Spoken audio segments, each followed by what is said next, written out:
It's Wednesday, September 16th, 2015, and this is KBIA's Views of the News. Our weekly roundtable on media behaviors comes to you from the Futures Lab studio at the Reynolds Journalism Institute. I'm Jim Flink, sitting in for Amy Simons. Here with me this week are Missouri School of Journalism colleagues Mike McKean and Earnest Perry.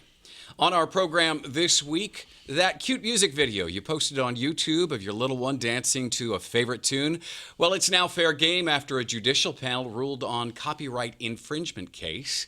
The Weather Channel is bearing the brunt of a new kind of storm. We'll explain what that is.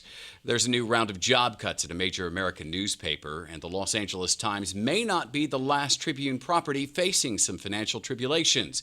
And Twitter taps into campaign finance in a very practical way. Is it power to the people? We'll explain what that means. And speaking of the political campaign, let's start there first. The Donald finds himself in the crosshairs. The deeper Americans wade into this political debate season, the more voters either love or hate Donald Trump. He is unfailingly shrewd about being on the attack at all times. I've never seen a candidate on his toes rather than on his heels every second of the day. And now the hunter becomes the hunted. Trump is still the clear GOP frontrunner. No one seems even close, at least at this point, and at least according to the latest Washington Post ABC News poll. But that same poll suggests that 6 in 10 Americans think that Trump is not qualified to hold the job. Still, Trump is getting a ton of media coverage. Is he just too rich a soundbite to ignore? CNN hosts tonight's debate. It has been wall-to-wall, it seems. So let's talk a little bit about the Donald and about it. This week, interestingly enough, one person suggested to another media member that that the Donald was a media fabrication, that the media had created him in order to stir up ratings. Well, I'm not sure if the media created him to stir up ratings. I think the Donald created himself in order to get ratings and to get publicity, and he is very good at it. I think that the clip that we showed, and if you go and you look at the entire clip, you'll get a really good perspective. It's the writer is the Rolling Stones writer, and he wrote a very nice article which I think outlines the Donald and talks about his differing personalities. And I think Donald Trump has created a persona for himself that fits in with this election cycle and the angst that many Americans are feeling about the fact that they're being left behind in the economic recovery and they need someone to blame. And he targets their angst and their frustration and their anger in a way that the other candidates have not been able to pick up on. Yeah, I agree with that. I mean, I was in the early camp that thought that the media were at least partially responsible, whatever that means for Trump.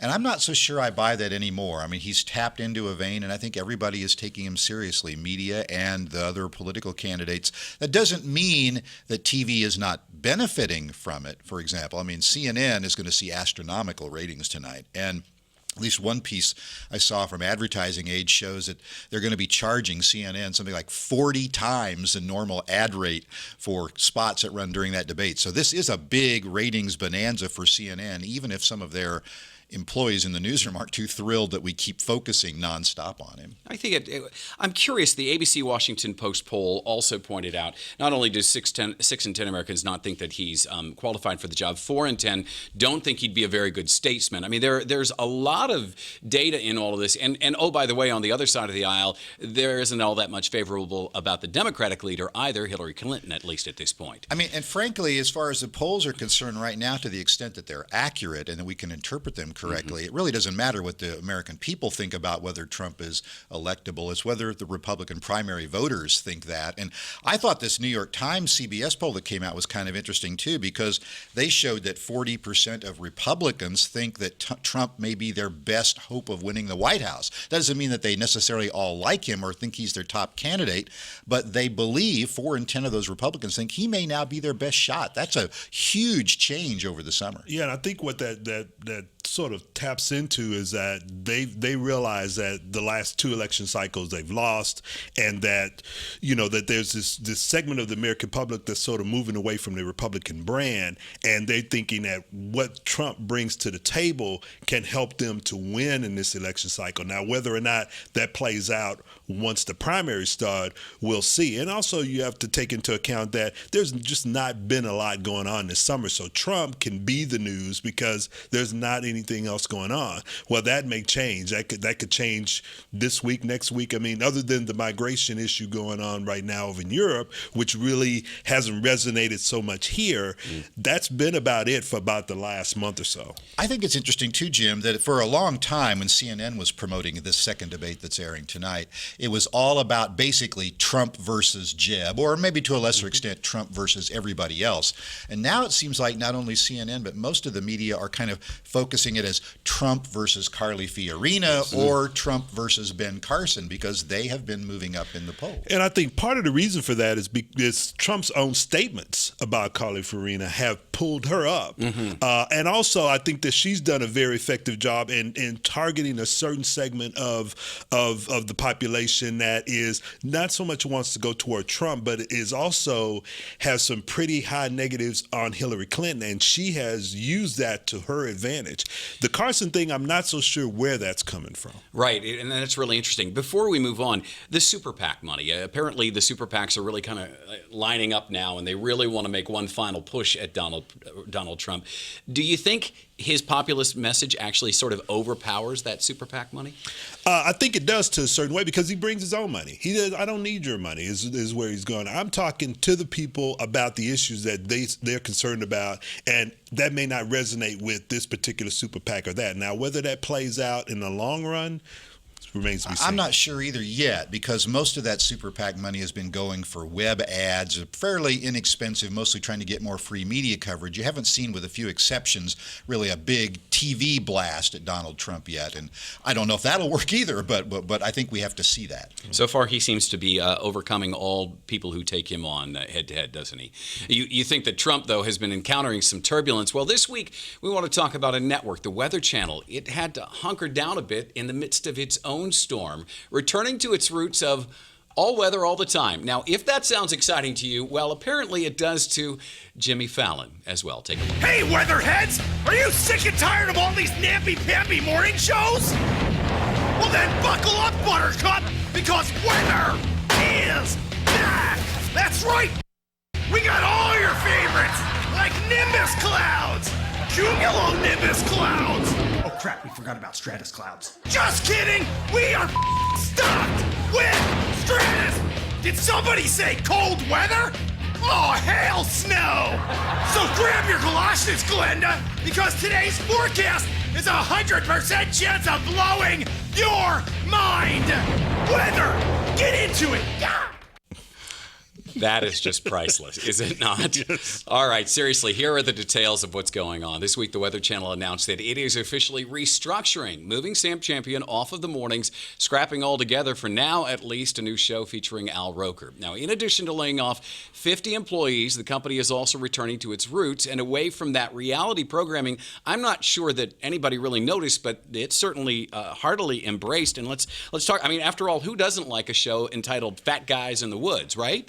I think maybe a lot of people didn't like it. I mean, my parents, who are not the prime demographic the Weather Channel is trying to reach, were loyal as could be. That was one of like 4 channels they watched all the time. Don't watch it anymore because it's not about the weather. Although I think going back to a weather focus is a great idea for them, the world's pretty different from when they made that decision to step away from it. First of all, most people don't get their weather on TV anymore. They get their weather on their smartphone. And so, you know, I applaud them for trying to go back to what worked for them before. I just don't know if it might be too late for them. And, you know, we've talked several times on the show here about the fact that local news is really local weather. The local news stations do a lot on weather, and that's where people are going, if they're going to television at all. I think Mike is right. Most people go to their smartphones. They click on various apps or go to various websites involving weather locally where they live. When it comes to the national weather story, I think they still do turn to the Weather Channel for what's going on from a national perspective on weather. And by them moving away from that, I think they lost that audience, and maybe this is one of the ways to get it back. I think it's interesting, though, because you're right. People, when they want national weather news, may turn to the Weather Channel as one of their mainstays. But how often do people really do that? What they really want to know is their local weather. Right. And there's a lot of competition out there in the mobile space around that. I mean, Weather Channel's a brand that people know, but just to use our local market Several of the television stations have their own branded weather apps that a lot of people will go to for the local information. And frankly, it oftentimes loads a lot faster than it loads on the smartphone from the Weather Channel. So they've got a tough road there to try to compete in that space. On the other hand, they got a lot of resources. So, could they be a prominent app on the new Apple TV and on Hulu and some of these other devices? Probably so. Do they have the money to make money in other ways? Like, can they go out and sell the data that they have access to businesses and other concerns that aren't the general public? Sure, I'm not saying that they're going to go away, but they have a much more competitive marketplace right now. But one of the things that I also think we need to look at is that television itself is changing. So that is having an impact on the Weather Channel in terms of people getting their content from other places. They aren't necessarily sitting in front of a television, and if they are, they probably have it linked to something else where they are looking at content maybe that they DVR'd or that they're pulling from Hulu or from Netflix or something like that. So they're not necessarily watching cable or watching satellite in the way in which we traditionally watch it. So I think that's having an impact not just on the Weather Channel, but on a lot of cable stations. And it's that changing landscape that's also causing some big cuts over at the Los Angeles Times. Up to 80 full-time positions, as much as $10 million now on the chopping block. The Times already now just half as big as it was not all that long ago. And I guess typical of Tinseltown, there's also a little bit of drama thrown in after Tribune CEO Jack Griffin sacked publisher Austin Butner, who is also a former L.A. deputy mayor. So let's talk a little bit about what's going on at the L.A. Times and maybe at the Tribune as a larger property. Is this a battle over local control versus centralizing operations? It seems like Griffin wanted to centralize operations. Butner wanted to reinvest and really kind of go heavy on local. Is that the battle? Well, if you look at all the information that's coming out from both sides, that seems to be what the battle is. I mean, you have this sort of corporate Tribune type of mentality on one hand, and then you have the local control on the other. And it looks like, at least for right now, the corporate has won. But I do think that you're going to have some issues there, because when you go in and look at it from a corporate standpoint, you're not just looking at what's happening with the LA Times. You're looking at Tribune as a whole and what kind of impact that's going to have, where you have Butner, who was basically saying, look, if we can take the Times and focus in on Los Angeles and this little regional area, we may be able to build something. And that may be the way to go, because looking at it from the legacy standpoint of looking at corporate as a whole, it's not working and we're losing a lot of money here. I'm not sure I would go so far as to simplify it to say that corporate bad, local good. Oh, that's not what I'm saying. No, and I'm not saying you're saying that, but I mean, I think a corporate owner, if they do a good job, can maintain a local newspaper and keep it healthy, but it's really hard. And when you have a group of local big shots, like a former deputy mayor who was the publisher, and they had a couple of other former mayors and a lot of other prominent people in Los Angeles saying, we want to buy this company and take it local, it's hard to argue against that, because localization is certainly something that most media companies are going to have to do if they're going to stay relevant, whether they're a local paper, a local television station, local radio station.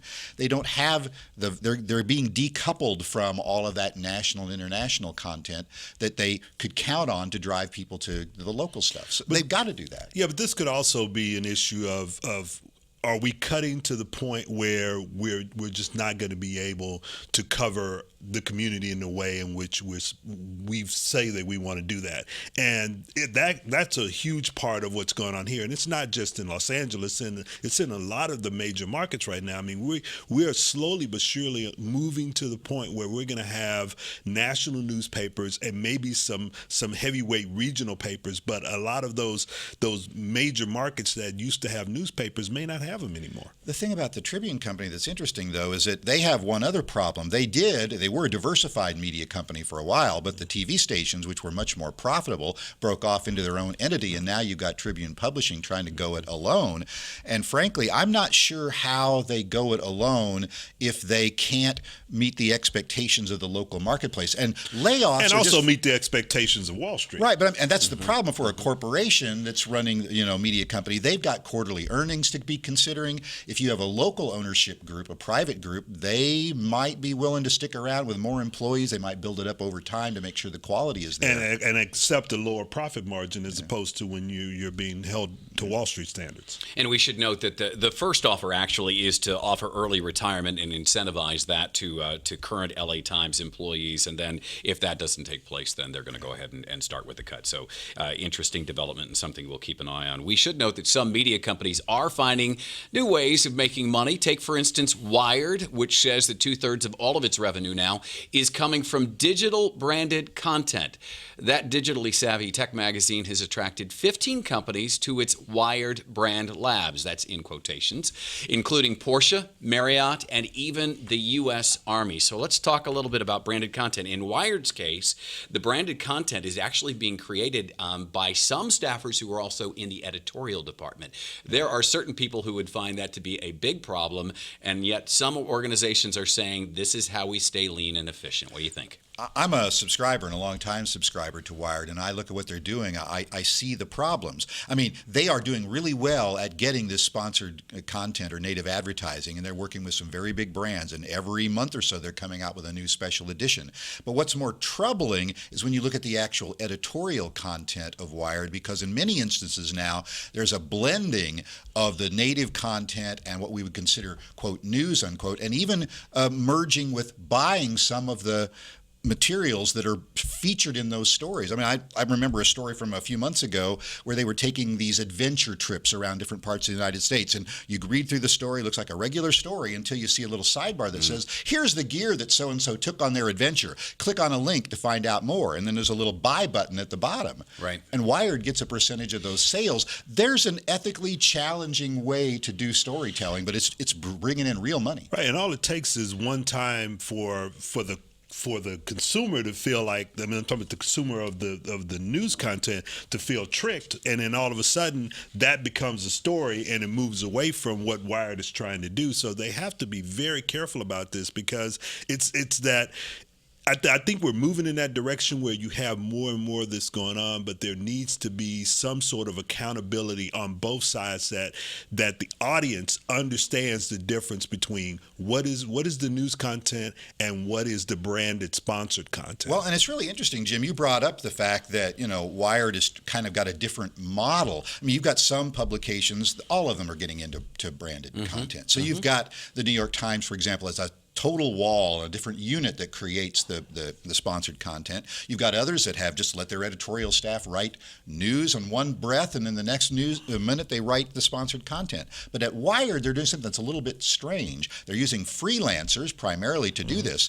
The same freelancer can write an article in the magazine and can write some of this native advertising, but they have to have a 3-month split between the two so their bylines don't show up on both kinds of content in the same issue. I don't know if that cuts it. And I think that's the part where the consumer feels like, wait a minute, are you writing an article about this in a way that is maybe critical or non-critical or unbiased, or are you writing an article that supports them completely?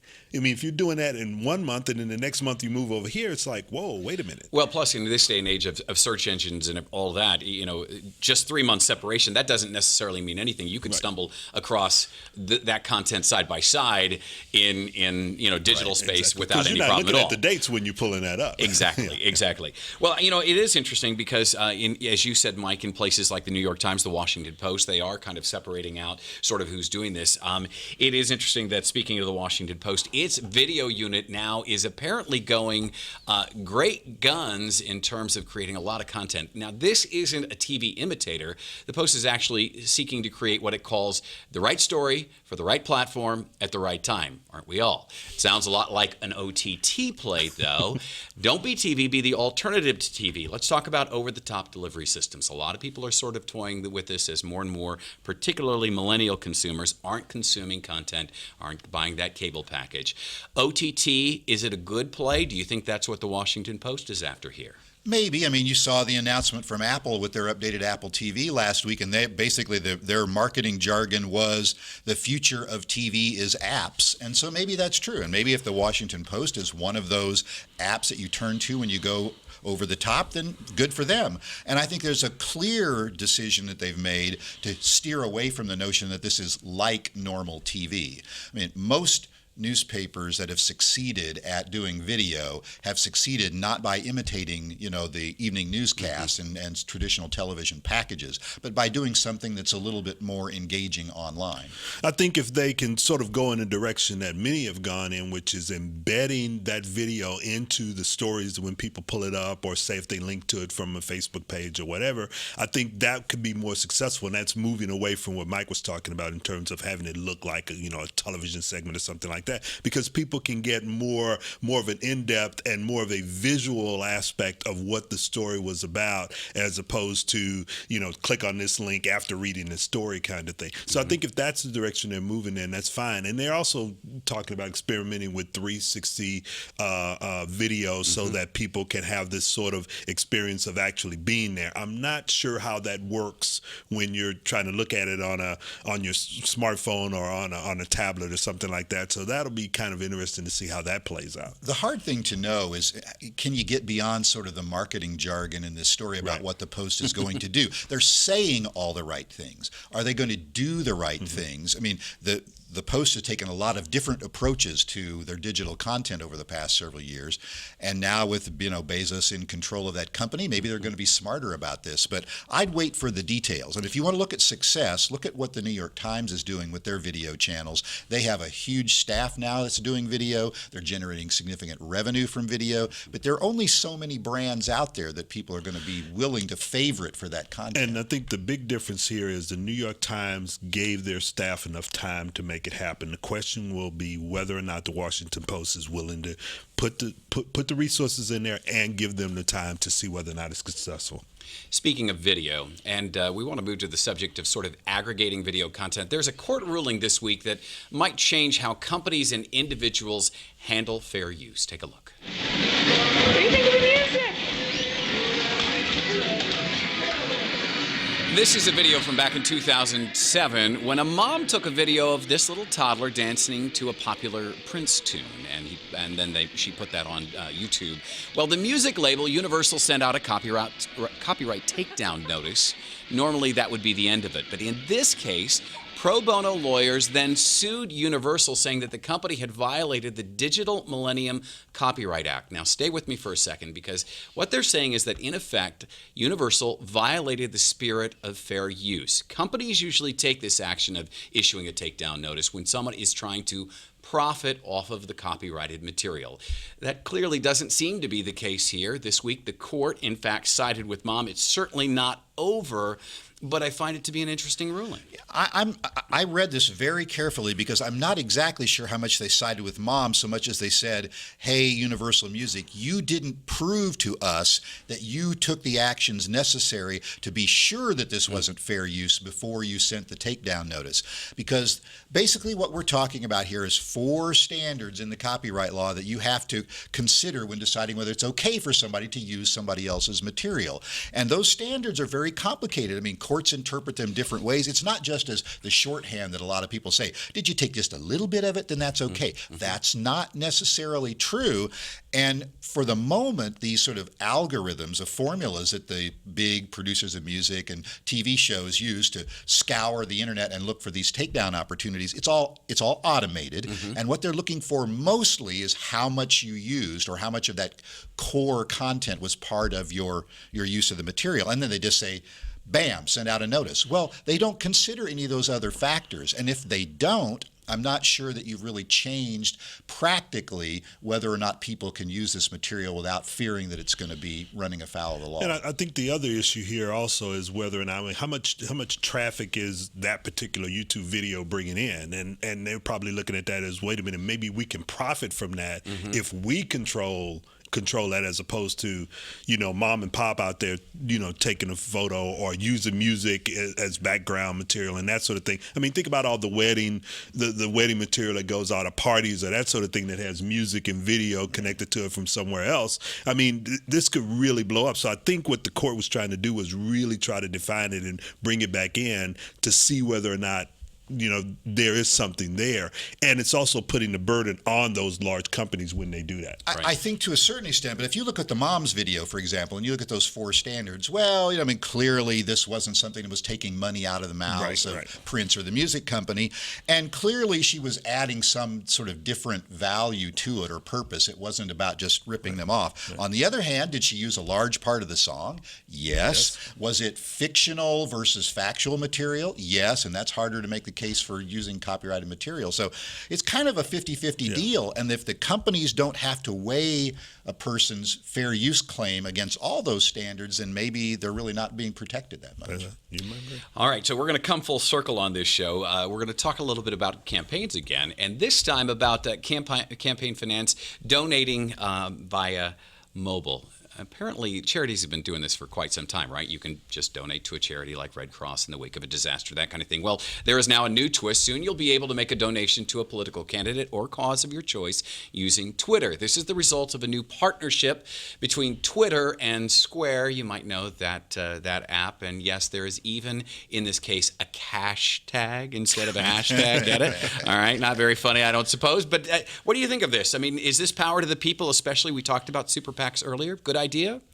I think it's power to the candidates. I was listening to NPR had a piece on this morning where they were talking about Bernie Sanders is definitely using this because he doesn't want to use super PACs. That's part of his campaign message is that I'm not beholden to any super PACs in my campaign. This is one way that he's going to be able to use to be able to get campaign finances. Now, whether or not that's going to take off and bring in the kind of cash necessary to run a national campaign, that remains to be seen. I do think it's an interesting idea because there are a lot of casual voters, or there are a lot of folks who are going to make a decision on whether to support somebody by a particular incident. They're not long-time donors.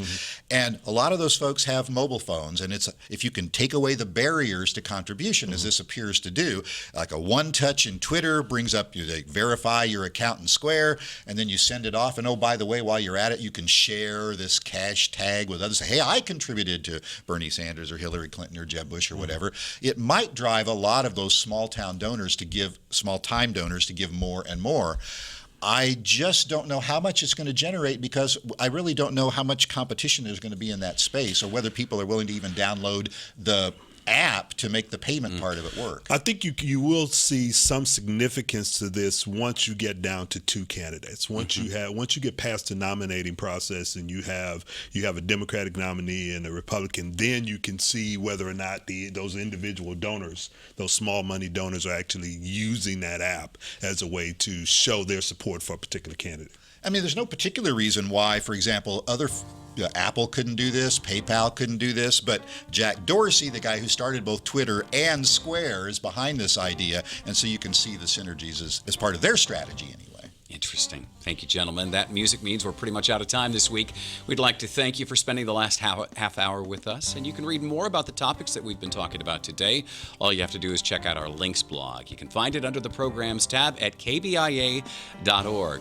Like us on Facebook or follow us on Twitter or handle @Views on KBIA. All great ways to watch, listen to the program again, and leave us your comments and questions. See previews of what we'll be talking about next week and a whole lot more. Our thanks to RJI's Travis McMillan for directing today's show. Maya Jackson is the technical director. Pat Akers handled our audio, and Claire Banderas is our associate producer.